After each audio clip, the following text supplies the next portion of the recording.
In this video, I will cover how to make further edits to our geometry. We'll also evaluate our surface form and analyze the continuity. I went ahead and undid the tolerance adjustment from the prior video, which made it simpler, and we're going to try another method. Let's first talk about complicated surfaces here. I'm turning on the control points with F10, and you'll see we get control points at each and every intersection of the default isocurves. This is probably way too many to make any adjustments. If I move these around, I'm going to spend too much time with moving other ones and getting things in alignment. So this is another reason why we want to keep things simple. I'm going to turn these off with F11.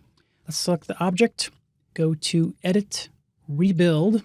Now this gives us the point count in both directions, U and V, and the degree, which we're going to leave those alone. I'm going to modify mine to 16 and 20. So that's roughly half of what it was previously. Go ahead and hit OK to accept. Now we can turn the control points back on with F10. So there's far less there. One of the things I like to do is add a little bit extra detail by selecting groups that are symmetrical. So notice I picked 3 on the left side of the axis. Definitely want to pick 3 on the right side.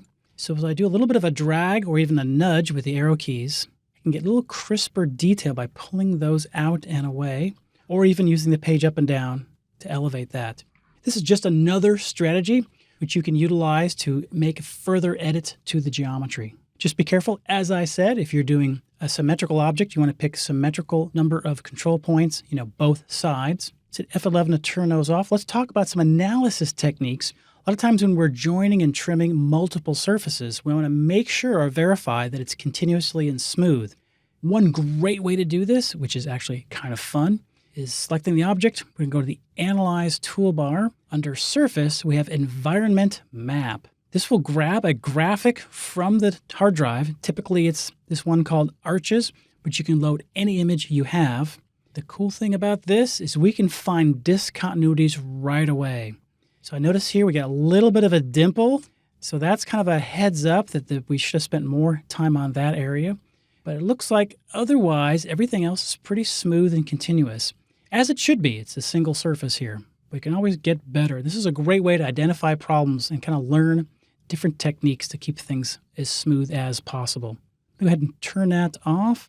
Now I've got the curve layer turned off currently, but this darker line here is our seam. You can never build the closed objects with no seam. There's always going to be a seam.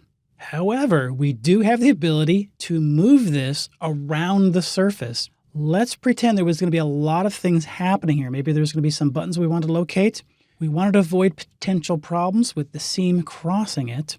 So as long as the surface is closed, and ours is, we can move a closed surface seam with the following command. I'm going to go up to the command line. I'm going to type in surf seam. It's actually SRF and then seam. So fortunately, Rhino is picking the closest command. Select that. It does need to be closed, as I mentioned.